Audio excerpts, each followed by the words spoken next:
My boyfriend wants me to either sell or put down my horse to prioritize our relationship, so I told him that he's free to take all his things I packed because I am done with him. My boyfriend and I have been dating for around 9 months. I've been riding horses since I was around 4 years old when I started taking lessons. When I was 10, I started helping this girl at the stable with her horse, Lady. At 12, she told her she had to sell due to time constraints and asked if my parents and I wanted to buy Lady. Luckily for me, my parents were able to buy her, and she's been mine ever since. She's my best friend, and I love her a lot. When I started to date my boyfriend, I was very honest that my horse takes a lot of time and he was fine with this. When single, I could spend 3 to 4 hours a day in the stable, but as we started dating, I cut this down. It is about 3 hours every other day, and this is roughly how long it takes me to prepare food and ride. Also, most of my friends are at the stable, which is also social for me. The other days, I would not ride and try to talk less, making it about an hour. After about 6 months, he told me I spent too much time at the stable and that I should prioritize my relationship more, and somehow, his family got involved and said it was strange to prioritize the way I did. I wasn't comfortable with this, but I am a bit of a pushover,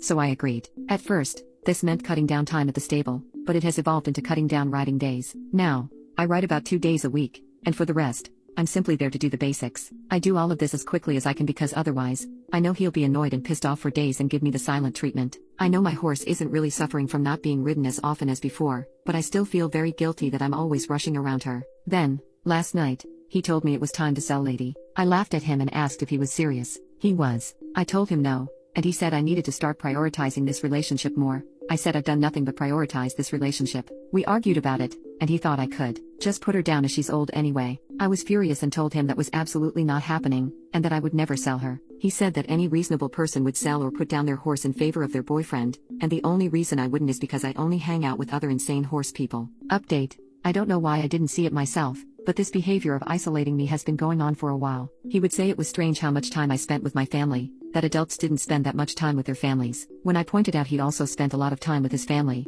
I was imagining and exaggerating things. There was so much going on, and for some reason, I didn't realize it. He would make me feel guilty all the time for the smallest things. My boyfriend and I didn't live together officially because I thought it was too early. But since he had taken a job in the town where I live for me, he convinced me that his staying here during the weeks was a good idea. I feel incredibly stupid for not standing up for myself. I am a bit of a pushover, and I guess he realized that if he made me feel guilty, I would eventually give in. And I did. Just so many instances of him pushing my boundaries. Now, the update: I called my brother on Saturday morning, and he came and helped me pack up everything my boyfriend left in my apartment. Then I texted my boyfriend to break up with him. Maybe I should have done it in person, but I don't want to see him again. He called a bunch before I answered. He was confused. At first, he tried to ask me what was wrong, what had happened. He got angry when I told him, saying he couldn't believe I was breaking up with him over a minor disagreement, and when I said his wanting me to kill my horse wasn't a minor disagreement, he said I must be misremembering. I eventually hung up, and texted him that his things were packed and free to pick up on the first floor of my building anytime. Then, I blocked him.